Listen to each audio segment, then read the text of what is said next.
kali ini Cikgu Tina akan berkongsi dan menjawab beberapa persoalan yang ditanya oleh rekan-rekan.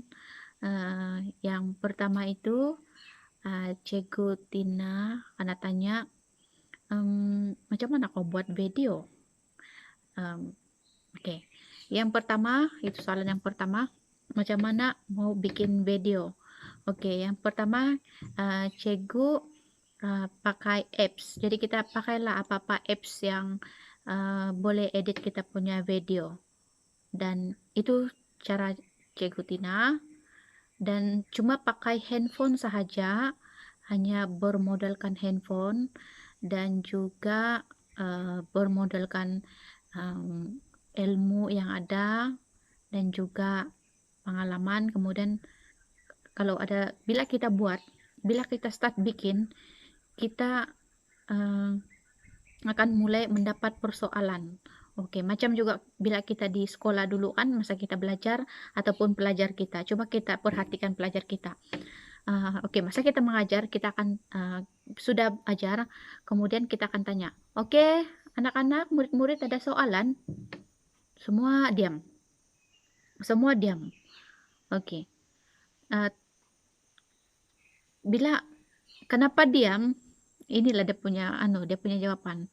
Sebab bila kita start bikin sudah, itu latihan, itu perkara yang macam ini lah. Bila kita start bikin nih video, kita mulai mau bertanya, kalau buat ini macam mana? Kasih ada begini. Jadi bila kita mau belajar, banyak perkara yang kita mau ingin tahu. Jadi kita akan cari rujukan. Oke, sekarang ini lebih mudah. Sekarang ini rujuk di YouTube pun boleh. Banyak saja konten daripada YouTuber yang lain yang buat macam mana membuat video. Oke, itu untuk jawaban bagi soalan yang pertama. Oke, untuk soalan yang kedua ialah macam mana Cikgu Tina buat video, yakin buat video. Oke, yang pertama, macam mana saya membina keyakinan saya bercakap di depan kamera. Oke, ini berbeda kan kalau kita di sekolah, kita akan masuk kelas dan kita akan bercakap dan berdepan dengan kita punya murid kan, kita punya anak-anak. Jadi tapi bila kita di rumah nih, dan since PKP ini membuatkan kita membuatkan kita meminimumkan penggunaan ini sosial media, kemudian kita guna elektronik, kecanggihan IT kan. Jadi saya terbina saya punya keyakinan macam mana buat video itu. Yang pertama, ya saya guru konseling, jadi saya berpikir bagaimana saya mau membantu dan meneruskan saya punya bimbingan kepada saya punya pelajar. Oke, dengan cara ini yang mendekatkan kita ialah dengan melalui media yang ada. Jadi yes, saya ada handphone, jadi saya record lah. Oke, macam mana Cikgu terbinanya juga itu keyakinan bercakap dengan kamera, walaupun kamera ini sebenarnya bila kita record kita tidak ada komunikasi dua hal lah. Kita cakap, kalau ada pertanyaan, directly ada pertanyaan. Macam yang kita berada di dalam kelas kan. Ataupun masa kita membuat sesi counseling. Tetapi dalam video ini, kita akan bercakap sendiri. Dan cara saya ialah, saya dapat membayangkan wajah-wajah saya punya pelajar, wajah-wajah saya punya anak murid. Jadi begitulah juga betapa saya bercakap. Jadi saya cakap sajalah, saya kongsi saja. Oke, kemudian bagaimana juga saya membina saya punya keyakinan diri bercakap di video ialah yang first video saya memang saya tidak berani mau kasih tengok wajah saya di kamera. Tapi macam mana saya membina saya punya keyakinan. Yang pertama itu saya minta kritik daripada saya punya best friend. Kemudian saya minta kritik saya punya best friend and my husband. Kemudian my husband dan my friend cakaplah juga, cakap kasih nampak wajah, oke, dan bercakaplah. So ya, bila pertama itu memang tidak berani, tapi saya rujuk juga video-video yang lain. Diorang pun oke juga, tidak juga. Saya menempatkan diri saya sebagai seorang penonton dan melihat orang. Jadi lepas itu saya menempatkan diri saya pula di screen uh, apa di handphone tuh kan, di video itu, kemudian saya menempatkan diri saya sebagai penonton. Jadi saya punya terbinalah saya punya keyakinan diri bila saya pun berpikiran yang sama.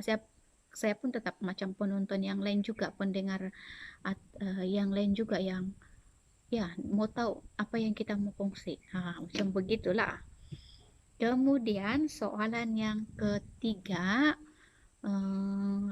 apa beza dia bila kita apa bezanya bila kita bercakap di handphone ataupun buat bimbingan atau mengajar melalui video macam begini dengan yang kita mengajar di dalam kelas. Ya, sangat ketara beza dia kan. Oke, kalau guru rekan-rekan guru bila bercakap di dalam kelas, kalau kita bercakap ada saja kita nampak pelajar kita, mungkin ada masa kita bercakap tuh kan dia pun bercakap sama kawan dia kan.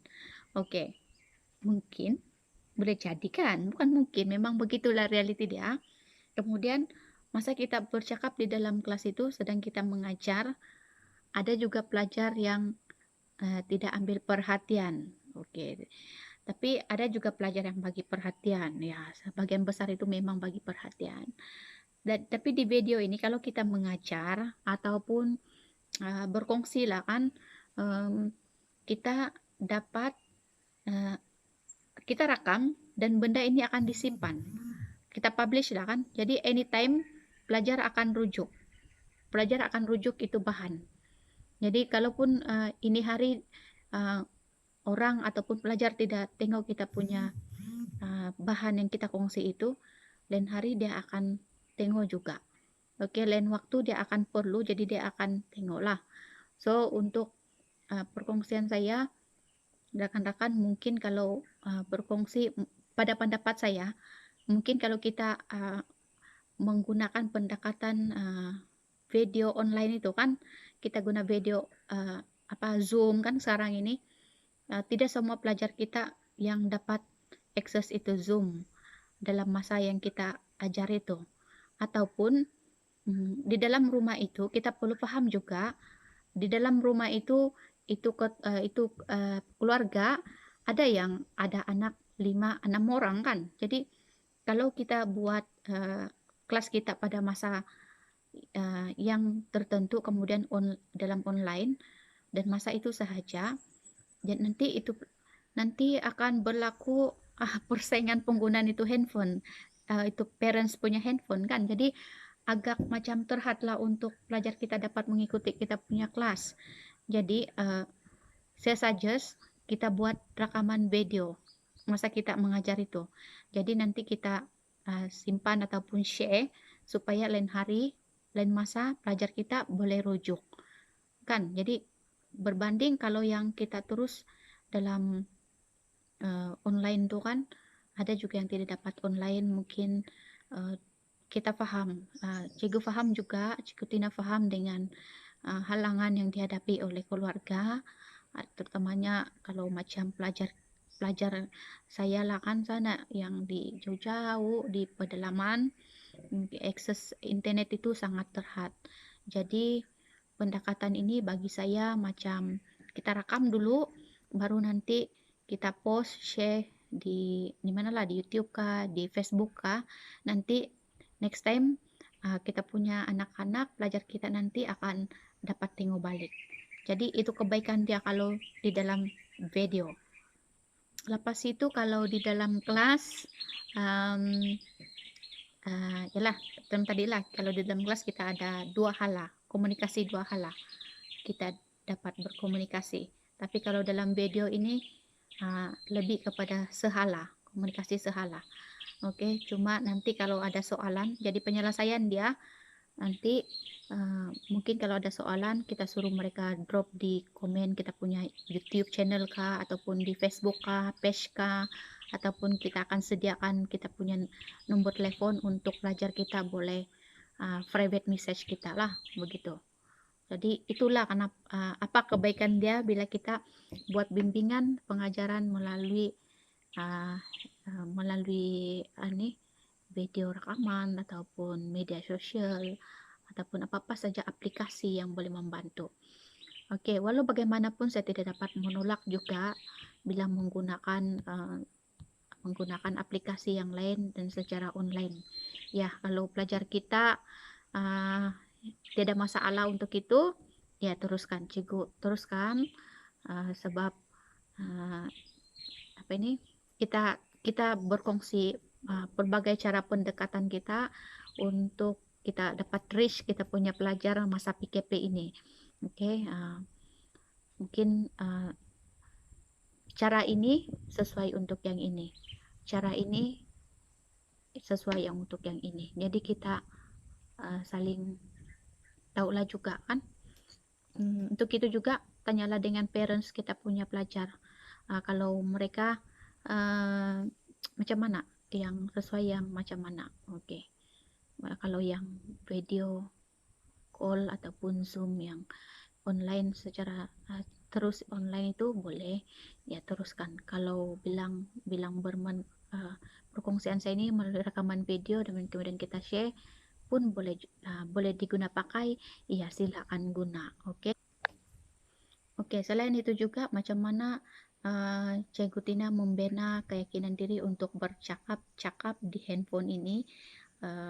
Yang pertama itu saya punya persiapan macam saya bersiap semasa saya bercakap atau berdepan dengan orang yang secara reality lah yang macam biasa. Jadi apa yang boleh membina kita punya keyakinan untuk dapat bercakap berkomunikasi dengan orang di apa nih yang nyata, begitu juga kita membina kita punya keyakinan untuk boleh berkomunikasi dengan ramai orang melalui macam rekaman video ini. Jadi kita berharap perkongsian ini dapat membantu rekan-rekan guru dan rekan-rekan yang lain di mana juga Anda berada. Kalau metode ini adalah sesuai untuk rekan-rekan, ya silakan guna. Dan apa ini saya minta maaf jika perkongsian ini ada yang kurang, dan kalau kamu tidak jelas ataupun minta tips-tips yang lain nanti boleh private message di Facebook ataupun letak di YouTube komen. Oke, sebab video ini saya akan post di saya punya Cikgu Tina punya page dan juga YouTube channel.